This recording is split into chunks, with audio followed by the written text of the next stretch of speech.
When I called my son to say I was on my way to the airport, he picked up on the second ring and told me not to come. The flight I'd been planning for 3 months, the one I'd rearranged my entire work schedule to make happen, the one his mother's old ring was packed in my carry-on for. That flight had already been paid for. I was already pulling out of my driveway. He said the wedding had happened 2 weeks ago, small ceremony. Just the two of them and a justice of the peace. I sat in my truck in the driveway with the engine running and didn't say a single word for a long time. Before we continue, please subscribe to the channel and tell me in the comments what time it is where you are right now. I've been planning this trip since February. My son called me then, excited, rambling, the way he used to talk when he was 15 and had something big to share. He was getting married. Her name was Renee. They'd been together 2 years. And I'd met her exactly once, at Thanksgiving, when she'd spent most of the meal on her phone and left before dessert. But he loved her. I could hear it. So I told him congratulations and meant it. He said they were thinking late April. Seattle, a venue near Pike Place Market. Would I come? I told him I wouldn't miss it for anything. I'm 64 years old. I run a small landscaping company in Boise, Idaho. 3 crews, 12 employees, 30 years of work. I raised my son alone after his mother passed when he was 9. Every school play, every little league game, every college move-in day, just the 2 of us. I'd have done anything for him. I thought he knew that. Over the next 3 months, I wired him money in stages. $14,000 for the venue deposit, then $8,000 for catering when the original caterer fell through, then $6,000 for what he called incidentals, florals, photographer, rehearsal dinner. $28,000 total. Each transfer had the same note in the memo line. For the wedding. Love, Dad. He called me every few weeks with updates. The guest list was growing. His college friends were flying in from all over. Renee's family was coming from Portland and Vancouver. He mentioned the ceremony would be outdoors overlooking the water. He mentioned Renee had found a dress she loved. He mentioned he needed a best man and was thinking about asking his cousin Gil, and I remembered thinking, good. Gil was solid. Gil would look out for him. I never once questioned why Gil hadn't called me. My flight was booked for Thursday the 24th. I'd taken a full week off, the first week I'd taken completely off in probably 4 years. My foreman Warren had everything handled. I packed the night before, dress shirt, sport coat, the good shoes I'd bought specifically for the occasion. And in the front pocket of my carry-on, wrapped in a handkerchief that still had Barbara's initials stitched in the corner, was her engagement ring. A simple thing. Gold band, small sapphire. I'd been holding on to it for 20 years, waiting to pass it down. I was pulling out of the driveway at 5:40 in the morning when my phone rang through the truck speakers. My son's name on the dashboard display. Hey, I said. I'm headed to the airport. Flight's at 8:15. A pause. Dad, don't come. I let the truck idle at the end of the driveway. What do you mean, don't come? We got married, he said, 2 weeks ago, at the courthouse in Olympia. Just the 2 of us. We wanted something private. I didn't say anything for a while. I watched the sprinklers across the street come on, that automatic morning pattern, completely indifferent to what was happening in my truck. The $28,000, I finally said. We're planning a celebration party, he said, for later in the summer. You'll be there for that. What happened to the venue? The caterer? Another pause. Longer. We made different choices with the money. I asked him to tell me what that meant. He told me Renee had wanted to travel. A honeymoon trip. Europe. 3 weeks. The venue deposit was non-refundable, but the rest had gone toward the trip. When I pressed him on what that meant exactly, the line went quiet and then Renee's voice came on. She told me that the 2 of them had decided a big wedding felt performative, that they'd rather invest in experiences, that she hoped I could respect that as a couple. They had the right to make their own decisions. Her tone was pleasant and absolute in the way that a person sounds when they've already won an argument. they never bothered to have with you. I said, "Put my son back on." He got back on. I asked him one question. Did he know I had his grandmother's ring in my bag right now, ready to hand to him at the ceremony? He said he was sorry. I told him I'd talk to him later and ended the call. Sat in the driveway until the sprinklers shut off. Then I pulled back into the garage, took my bag inside and set it on the kitchen table. I removed the handkerchief from the front pocket and put it in my desk drawer in the back where I keep things that matter. Then I went to my home office and opened my laptop. I'm a numbers man by trade. Running a landscaping business means you live by spreadsheets, labor costs, equipment depreciation, fuel, insurance. You get comfortable with what numbers tell you when feelings can't. I opened a new spreadsheet at 6:15 in the morning and started going back through 10 years of records. College at University of Washington. 4 years of tuition, room and board. I'd paid it all directly to the university.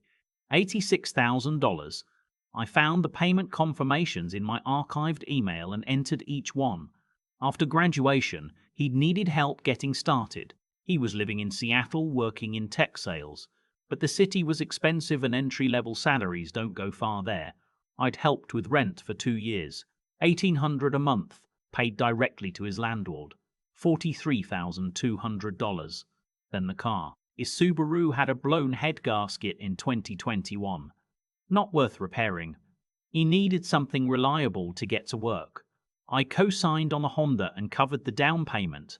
$8,000. I was still listed as co-signer.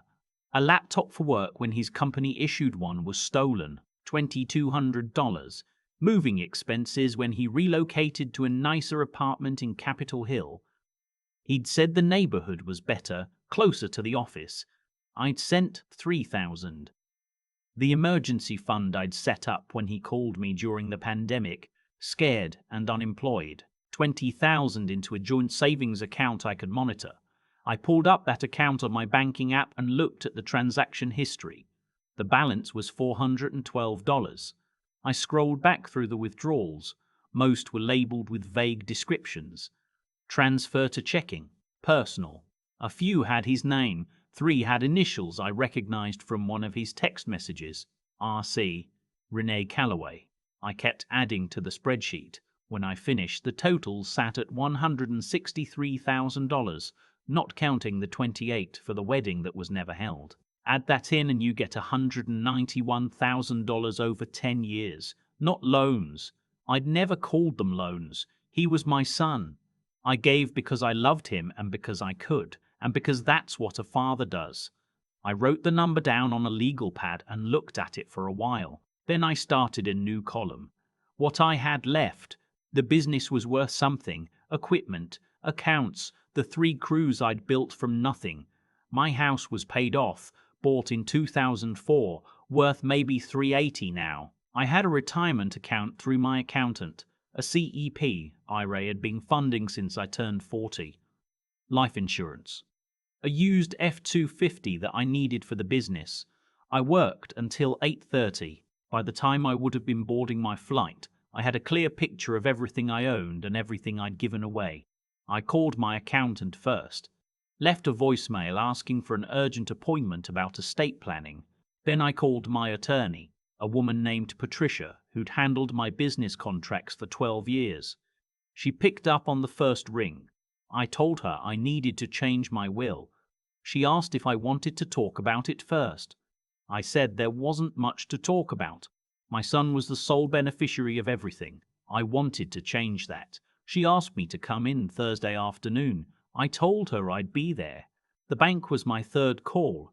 I had a personal appointment with my branch manager by 10 o'clock. She was maybe 35, efficient, kind, in a professional way. I explained what I needed, remove my son as authorized user on the joint savings account, and initiate a closure.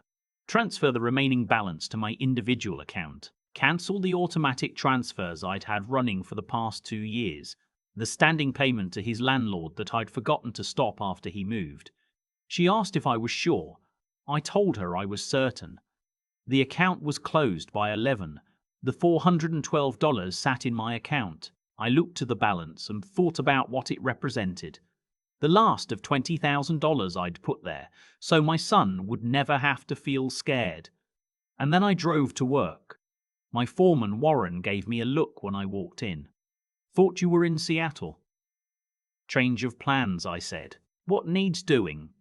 He handed me the work orders. I spent the rest of the day pulling weeds on a commercial property on the edge of town. Physical work. The kind that asks nothing from you except your hands and your back, and empties out everything else. By 3 o'clock I'd stopped thinking about the spreadsheet. My son called at 4:17. I let it ring. He called again at 4:40.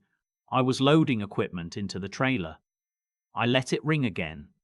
He called 3 more times before I got home. When I finally listened to the voicemails, his voice had moved through confused to irritated to something that was trying to sound calm but wasn't.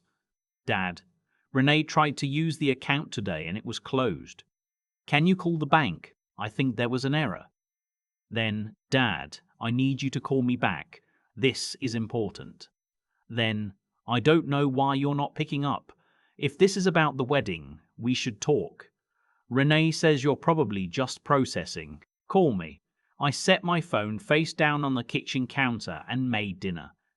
The next morning I drove to Patricia's office on State Street. She had a pot of coffee going and a fresh legal pad.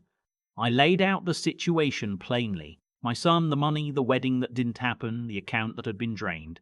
I told her about the total I'd calculated. She listened without interrupting, which I'd always appreciated about her. Then she pulled up my current will on her screen. "You have him as sole beneficiary for everything. Business, house, accounts, life insurance. I want to change that." Change it how? I'd been thinking about this since the night before. My brother Hugh had mentioned years ago that he'd put his retirement savings into a trust for his grandkids. I remembered thinking it was a good idea, the kind of thing I'd get round to. I told Patricia I wanted a trust, everything in it. And I wanted the beneficiary to be something that would last, something that mattered to me. She asked what mattered to me. I told her about Warren. 12 years ago, he'd come to me with no landscaping experience, just a willingness to learn and a family to feed. I'd trained him. He'd become the best foreman I'd ever seen. That kind of thing, a man working his way up through honest effort. That was what I wanted to support. There was a vocational agriculture program at the community college in Meridian that trained young people in landscape management, horticulture, small business ownership. I'd been on their advisory board for 6 years. Patricia nodded. "So the trust funds a scholarship program at the college. Everything, the business, the house, the retirement account, the life insurance, when I'm gone, and your son receives nothing." "My son has received $191,000, I said. "He's 31 years old with a college education and a working wife. He'll be fine." Patricia didn't argue. She made notes. She told me it would take 2 weeks to draft everything properly, that she'd need valuations on the business and the property, that I should also contact my life insurance company and retirement account provider separately to update beneficiary designations since those fall outside a will. I spent the next hour with her going through details. When I left, the sun was high and warm and the air smelled like cut grass. My grass cutters were probably 2 miles away right now, doing exactly that. My son called while I was walking to my truck. I answered. "Dad, what's going on?" My name was removed from the account. "That's right." Silence. "Why would you do that?" "You got married without me," I said. "You spent $28,000 I gave you for a wedding on a vacation. You've been making withdrawals from that account for months, using Renee's initials in the description." I went back through everything. I wanted to understand what I was looking at. "Dad, those were loans to get us started. We were going to pay them back." "You never used that word when you asked." "Not once." "It was implied." "It wasn't. Not to me." His voice shifted. "This is an overreaction. We made a private decision about our wedding. That's our right. You're punishing us for choosing our own way." I told him I wasn't punishing anyone. I was making decisions about my own money, which was also my right. Renee's voice came on. She said that what I was doing constituted financial coercion, that I was attempting to control their marriage through economic means, and that they'd spoken to a family law attorney who told them I could be liable for, and here she paused, damages related to reasonable financial expectation. I asked her to tell her attorney to put that in writing and send it to Patricia Weston at Weston Law on State Street. I ended the call. 3 days later, something shifted. A guy I'd known for 15 years, a fellow member of the Idaho Landscape Contractors Association named Howard, called me on a Wednesday evening. Howard was a good man, and I could tell from his voice he was uncomfortable. "I'm going to ask you straight because I think you deserve that," he said. "I saw something on Facebook about a dispute with your son. Wanted to make sure I had the real story." I thanked him and told him I'd handle it. After we hung up, I sat down at my computer and found it. My son had posted on his personal account, not private, visible to anyone who knew him or followed him, about a father who had decided to cut off his only son's financial support without warning or conversation, who had closed joint accounts without notice and had not responded to calls, who had made his son feel that money mattered more than family. He didn't use my name. He didn't have to. Enough people in my professional and personal circle followed him. The post had 63 comments. Most were supportive of him. Some asked questions. A few were from people I recognized. Neighbors, parents of kids he'd grown up with, a former colleague of mine who had clearly taken the story at face value. I closed the laptop, didn't comment, didn't share my side on social media. That wasn't the field I intended to fight on. Instead, I called Patricia and asked her to expedite the trust documentation. Then I called my accountant and scheduled a valuation of the business. Then I spent a Saturday morning at the kitchen table building a document I called, in my head, simply the record. Every transfer, every payment, every email where I'd confirmed a number or an account. I organized it by year, with a summary total at the top. I printed 3 copies, put them in folders, kept one in my filing cabinet and one in my safe deposit box at Banner Bank. 2 weeks after the post, my son and Renee appeared at my front door on a Saturday afternoon. I'd been in the backyard trimming the apple tree when I heard the knock. I walked around through the side gate and saw them on my porch before they saw me. Renee was on her phone. My son was standing with his arms crossed. I came through the gate and they both turned. "We need to talk," he said. "Not here," I said. "Not like this." "Then where? You won't return calls. You won't answer texts." "You want to talk," I said. "Make an appointment. Call my office, talk to my assistant, schedule a time. The same way anyone else who wants something from me does it." Renee stared at me. "He's your son," she said. "I'm aware," I said. "Appointment only. You know how to reach me." I walked into the garage, went inside through the door and locked it behind me. They stayed for 40 minutes. I watched the clock in the kitchen and didn't move toward the door. When I finally heard the car start, I waited another 5 minutes, then checked the front window. They were gone. There was a note tucked under my doormat. My son's handwriting rushed, "Dad. Renee made some mistakes and so did I. We know that, but you're going too far. Please just talk to us. I'm your son. Whatever happened to family first?" I put the note in the folder with everything else. Patricia called me on Monday morning, 4 weeks after I'd first walked into her office. The trust was ready to sign. She'd coordinated with the community college's foundation office, and they'd agreed to administer the scholarship program. First awards could go out within a year of the trust activating. I drove to her office that afternoon, sat at her conference table, read every page before I signed. The business, the house, the retirement account, the life insurance policy, all of it, in trust for the Treasure Valley Landscape Trade Scholarship Fund, established in memory of Barbara Ann Holloway, my late wife, my son's mother. I used her name deliberately. I thought she would have understood, maybe even approved. Patricia notarized the final page. "Once you file this, it's irrevocable," she said. "You understand that?" "That's why I'm doing it this way," I said. She filed the paperwork while I sat there. It took 11 minutes. When she handed me the stamped copy, I put it in my briefcase and said, "Thank you," and walked out into a Tuesday afternoon in Boise, Idaho, with the sun cutting sideways through the trees along State Street. I sat in my truck for a while, not celebrating, not grieving, just sitting. My son called that same evening. I answered. His voice was different, quieter. Something had changed. I didn't know if Patricia had notified him or if he'd found out some other way, but he knew. "Dad, please, just tell me what I have to do." "There's nothing to do," I said. "It's done. I'll pay it back. All of it. I'll get a second job. Whatever you need." "I don't need anything. You can't give everything to a college program." Dad, that's your life's work." "It is," I said. "That's exactly what it is, and I'm giving it to people who use it the way I used mine." A long silence. "I'm your son." "I know who you are," I said. "I've known since the day you were born. But knowing who you are and handing you everything I built, those are two different things. You made choices. I'm making mine." He was quiet for a long time. When he spoke again, his voice had the sound of a man arriving somewhere he didn't want to arrive.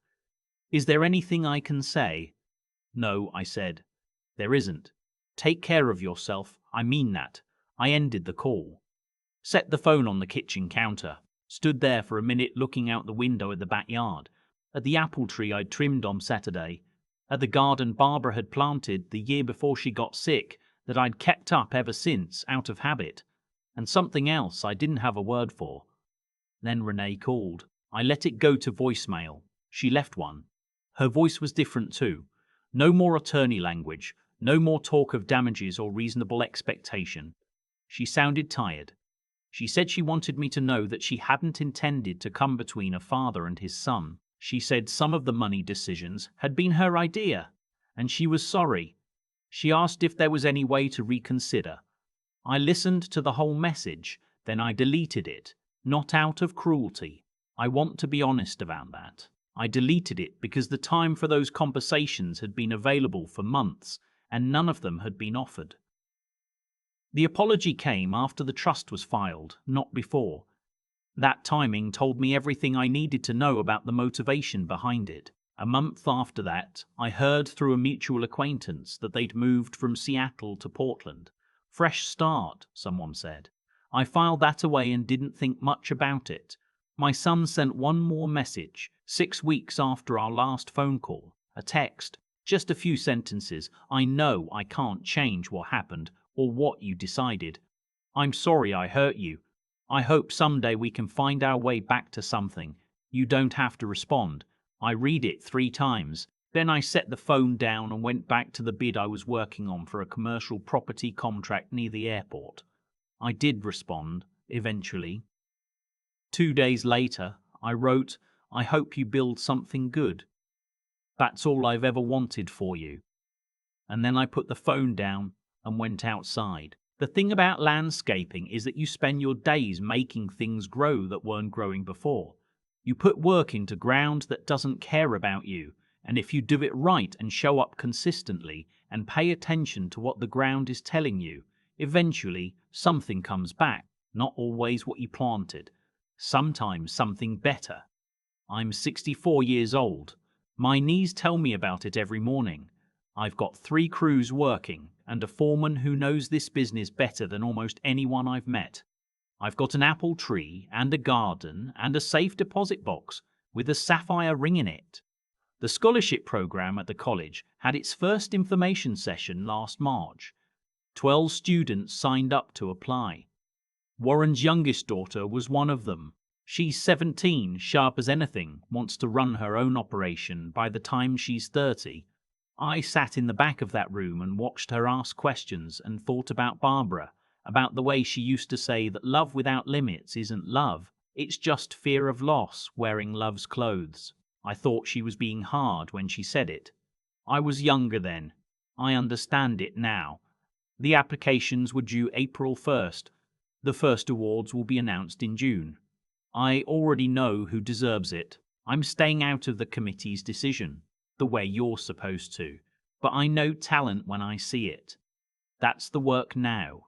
That's what the next part looks like. I locked up the house last Sunday evening, drove out to the edge of town where you can see the Boise foothills going orange in the late light, and just sat there for a while with the window down and the radio off.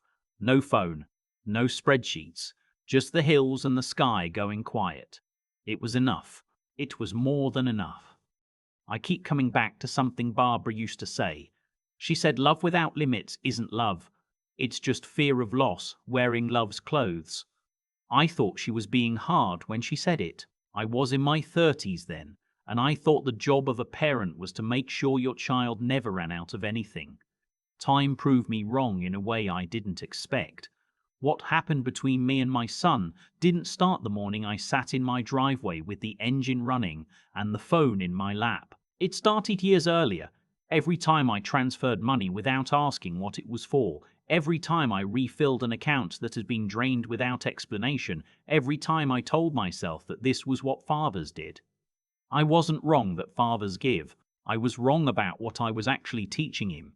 Every dollar I handed over without a real conversation was a lesson I didn't mean to give. That effort was optional. That consequences had a workaround. That the workaround had my name on it. That's not love. That's avoidance. And it cost both of us. The hardest thing about what I did, closing the account, changing the will, signing the trust, wasn't the legal part. Patricia made that straightforward. The hard part was sitting with the fact that I had contributed to what my son became. He didn't wake up one morning deciding to spend $28,000 on a European honeymoon and leave his father standing in a driveway with a ring in his carry-on. He got there step by step, and some of those steps were paved by me. Owning that didn't make me stop what I was doing, but it kept me from pretending I was purely a victim in the story. What I can say, honestly, is that the decision I made required me to see clearly, not just feel. Anger would have had me on the phone screaming. Grief would have had me waiting by the door hoping he came back with a better explanation. What I needed instead was to sit down with a spreadsheet at 6 in the morning and look at $163,000 in a single column and understand, without flinching, what that number meant. That kind of clear-eyed honesty with yourself is hard. It doesn't come naturally. You have to choose it over and over, even when the easier thing is to look away. And then, once you see clearly, you have to act. Not react. Act. There's a difference. Reacting would have been cutting him off in a rage and waiting for an apology. Acting meant building something permanent. The trust, the foundation, the scholarship fund with Barbara's name on it. Something that would outlast my hurt feelings and my son's choices and still mean something 30 years from now. That took a different kind of strength than anything I'd spent in a rage. I think about Warren's daughter sitting in that information session asking sharp questions, wanting to build something of her own. That's what I was trying to fund when I was transferring money to Seattle all those years. I just had the wrong recipient. The instinct wasn't wrong. The direction was. I don't know how my son's life will go. I hope he builds something real. I meant that when I texted it, and I still mean it now. But I'm 64 years old, and I've learned that hoping for someone and funding their avoidance are two entirely different things. One of them is love. The other one just looks like it from a distance.